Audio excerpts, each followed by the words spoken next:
And joining me now, the Republican House Majority Whip, Congressman Steve Scalise of Louisiana. Congressman, thanks so much for joining us. Good to be back with you, Jake. So you've called President Obama's executive action on guns an overreach. You say it's insulting, and you say it's an attempt to take away the protected rights of gun owners. Now, as I understand it, the controversial part of the proposal expands background checks. Do you think there's something wrong with making sure that people who buy guns aren't criminals and don't have mental health problems? No, Jake, he's really trying to change the definition of a licensed seller, a licensed firearm dealer. We're talking about somebody that might have a few guns that they want to sell to a friend or to their own kids, and the president's going to say you have to go register with the federal government. This is an attempt to try to bully and intimidate people from selling guns and from buying guns.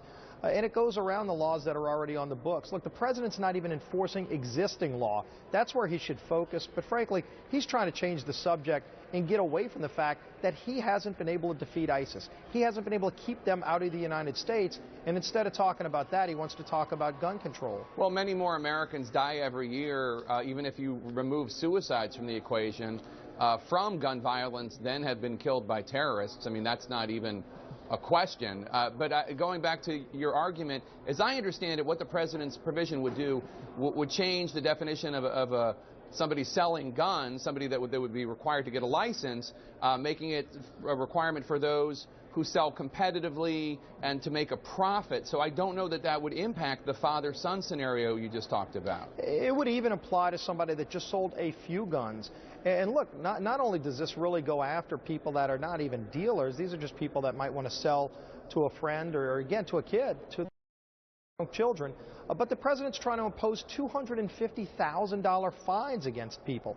Look, these are law-abiding citizens we're talking about. These aren't criminals. The president won't even go after people who broke existing federal law. Why doesn't he do that? Why doesn't he focus on his job instead of trying to usurp the role of Congress and trump the Constitution and the Second Amendment that is so sacred to our Well, what's wrong with founding. background checks, sir? I mean, what's wrong with making sure that the people who are buying guns are suitable for gun ownership, allowed to buy guns? You've already got a system that works. In fact, what the president's talking about wouldn't even go after some of these shootings that we all are denounced. We pray for the victims. The president tries to criticize people who pray for the victims. He just wants to talk about gun control in a broader sense. And he doesn't stop here, by the way, Jake. If you look at what he's proposed in the past, it goes far beyond this.